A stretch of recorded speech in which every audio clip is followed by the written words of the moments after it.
When you're working with routers, you're working with firewalls, you're working with other devices, one of the challenges you have is that you're providing very sensitive security information to those devices. You don't want anybody to have access to that except for you and the other security professionals in your environment.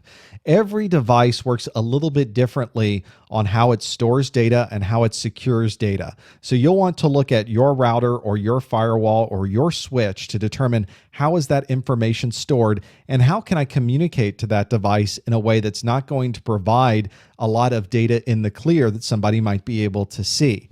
Very often, in fact, you'll find that devices on your network still have the default username and password on them.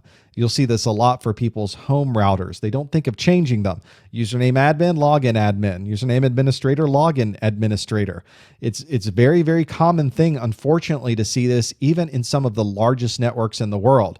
So you really have to go through an audit and make sure that you have changed all those passwords. It's so quick to pass by that when you're installing a device for the first time.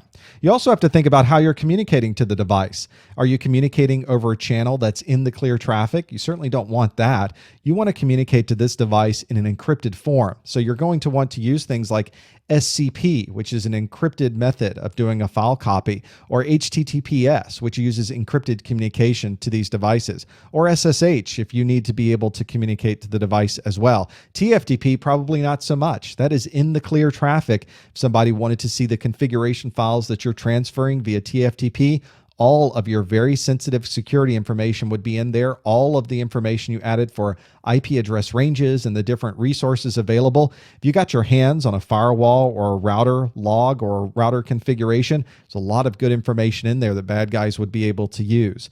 You also have to think about the way that your configurations are being stored. Are they stored on the device? Are they stored in an encrypted form? Are you transferring them and putting them in a network location as a backup? Is the backup encrypted? You don't want people getting access to that. Is the backup secure? Is it on your local workstation? Do you put it on a flash drive? Is it on a network drive? You need to think about what you're doing with this data, both on the device and once you take it off the device. And if you just keep those things in mind, you can be certain that then your network infrastructure devices and the configuration on those devices is going to remain secure.